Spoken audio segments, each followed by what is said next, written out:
कोल्हापूरमधल्या महापुराचा धोका हा कायम आहे। पावसामुळे पंचगंगा नदीनं धोक्याची पातळी ओलांडलेली आहे। कोल्हापूर शहरात पाणी शिरायला सुरुवात झाली आहे। कुंभार गल्ली परिसरात पुराचं पाणी शिरलंय। कोल्हापूर जिल्ह्यातील 88 बंधारे पाण्याखाली आहेत। राधानगरी धरणाचे 6 दरवाजांमधून पाण्याचा विसर्ग देखील सोडण्यात येतोय।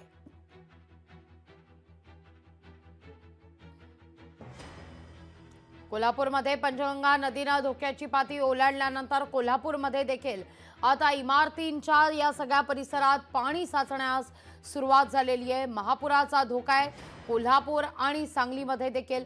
पावसामुळे पंचगंगा नदीनं धोक्याची पातळी ओलांडलेली आहे। कुंभार गल्ली परिसरात देखील पाणीच पाणी परिस्थिती आहे। खबरदारीचा उपाय म्हणून आपत्ती व्यवस्थापन देखील या ठिकाणी सज्ज असल्याचं पाहायला मिळतंय। तर अर्थात कोल्हापूरमध्ये आता एनडीआरएफ टीम देखील दाखल होण्याची शक्यता वर्तवली जाते। या सगळ्या विषयी अधिक माहिती घेण्याकरता थेट जाते कोल्हापूरला आमचे प्रतिनिधी सतेज औंधकर यांच्याकडे। सतेज, गेल्या 4 वर्षांपूर्वी कोल्हापूरमधली परिस्थिती कोल्हापूरकर अद्यापही विसरलेला नाहीये। 2019-20 दरम्यान कोल्हापूरमध्ये आलेला पूर, त्यानंतर झालेलं नुकसान हे अद्यापही कोल्हापूरकरांच्या लक्षात आहे, किंबहुना ती धास्ती मनात कायम आहे। त्याच पार्श्वभूमीवर आता मात्र विशेष खबरदारी या ठिकाणी बाळगली जाते। कोल्हापूरमध्ये महापुराचा धोका अद्यापही कायम आहे। काय सध्या परिस्थिती आहे, कसं पथक प्रशासनाचं या ठिकाणी सज्ज दिसतंय? नक्कीच लागवी, आपण पाहिलं तर 2019 आणि 2021 साली याच सगळ्या कोल्हापूर जिल्ह्याला महापुराचा फटका आहे तो बसलेला होता।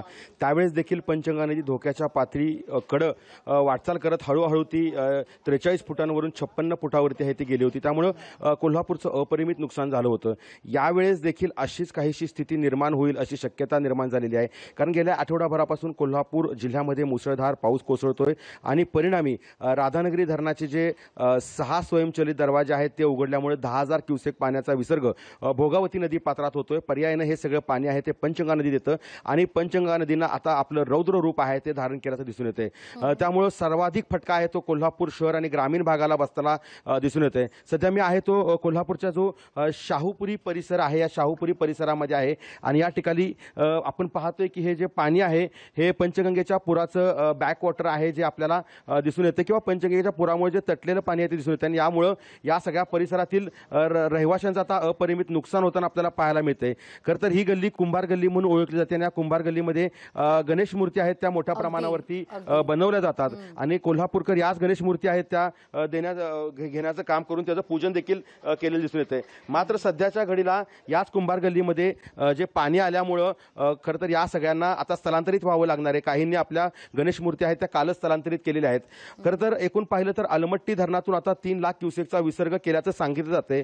त्यामुळे कोल्हापूर आणि सांगलीला काहीसा पुराचा दिलासा मिळू शकतो। मात्र जिल्ह्यातील सर्वच प्रकल्प आहेत ते पूर्ण क्षमतेने भरलेले आहेत आणि त्यातून देखील मोठ्या प्रमाणावरती विसर्ग सुरू केलेला आहे। त्यामुळे कोल्हापूरला यंदा महापुराचा फटका बसणार हे निश्चित झालेलं आहे। लागवी, निश्चित। सतेज, तुर्तास धन्यवाद तुम्ही दिलेल्या एकूण असे सविस्तर माहिती करता।